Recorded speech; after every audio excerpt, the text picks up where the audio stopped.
Hi friends, అందరికీ నమస్కారం. కృష్ణార్జునులు యాచకుడు అనే ఒక మంచి కథ తెలుసుకుందాం. ద్వాపర యుగంలో ఒకసారి కృష్ణార్జునులు కలిసి వెళ్తున్నారు. వారికి దారి మధ్యలో ఒక బ్రాహ్మణ యాచకుడు కనిపించాడు.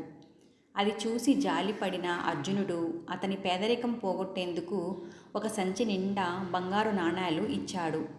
సంతోషంగా తీసుకెళ్తున్న ఆ యాచకుడిని మధ్యలో ఒక దొంగ కత్తితో బెదిరించి ఆ నాణేలు దోచుకున్నాడు. మళ్ళీ ఆ పేద బ్రాహ్మణుడు యాచకుడిలా మారి వీధుల్లో భిక్షాటన చేయసాగాడు. మళ్ళీ ఒకరోజు అతన్ని చూసి ఆశ్చర్యపోయిన అర్జునుడు ఈసారి ఒక ఖరీదైన వజ్రం ఇచ్చి ఆనందంగా జీవితం గడపమన్నాడు. ఆ యాచకుడు ఈసారి ఇంటికి జాగ్రత్తగా తీసుకువెళ్ళి ఇంటిలో ఒక మూలన వాడకుండా ఉన్న ఒక కుండలో ఆ వజ్రాన్ని దాచిపెట్టి పడుకున్నాడు. తెల్లారి చూస్తే భార్య లేదు, కుండ లేదు. పరిగెత్తుకుంటూ నది తీరానికి వెళ్ళాడు.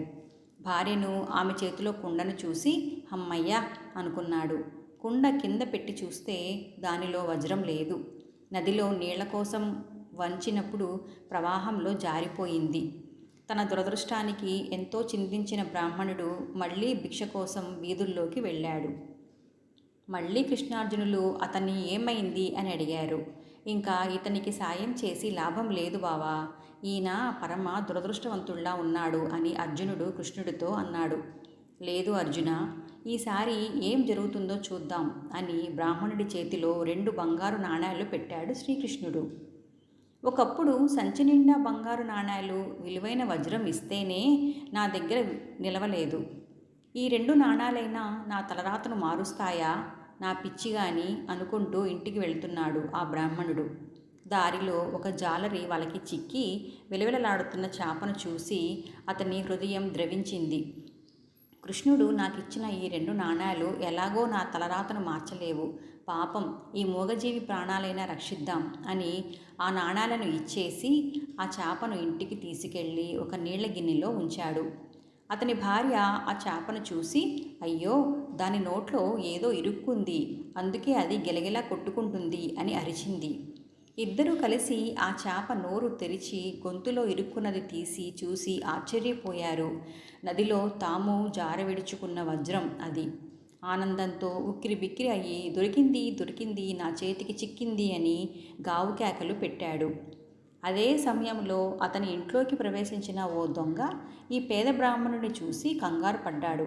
గతంలో అతన్ని దారిదోపిడీ చేసి బంగారు నాణేలు దొంగిలించాను, నన్ను ఆ బ్రాహ్మణుడు కనిపెట్టి నాకు దొరికింది అని అరుస్తున్నాడు అని వణికిపోయాడు. ఆ దొంగ బ్రాహ్మణుడి దగ్గరికి వచ్చి, నీకు దండం పెడతాను, నీ బంగారు నాణేలు నువ్వు తీసేసుకో, నన్ను రక్షక భటులకు మాత్రం పట్టించకు అని ప్రాధేయపడ్డాడు. ఇప్పుడు నివ్వెరపోవడం బ్రాహ్మణ దంపతుల వంతు అయింది. తాము పోగొట్టుకున్న 2 విలువైన వస్తువులు తమకు దొరికాయి. పరుగు పరుగున అర్జునుడి దగ్గరకు వెళ్ళి కృతజ్ఞతలు చెప్పాడు. కృష్ణ, నేను ఎంతో అమూల్యమైన బంగారు నాణేలు, వజ్రం ఇచ్చినా ఆయన దశ తిరగలేదు. కానీ నువ్వు ఇచ్చిన 2 నాణేలు అతని జీవితాన్ని మలుపు తిప్పాయి. ఇది ఎలా సాధ్యమైంది అని ప్రశ్నించాడు అర్జునుడు. అప్పుడు శ్రీకృష్ణుడు ఇలా అన్నాడు. అర్జున, అతని దగ్గర బంగారం, వజ్రం ఉన్నప్పుడు అతను కేవలం తన అవసరాల గురించి మాత్రమే ఆలోచించాడు. అదే 2 నాణేలు ఉన్నప్పుడు మరో జీవి కష్టసుఖాలు, మంచి చెడుల గురించి ఆలోచించాడు. నిజానికి అది దేవుడు చేయాల్సిన పని తను పంచుకున్నాడు.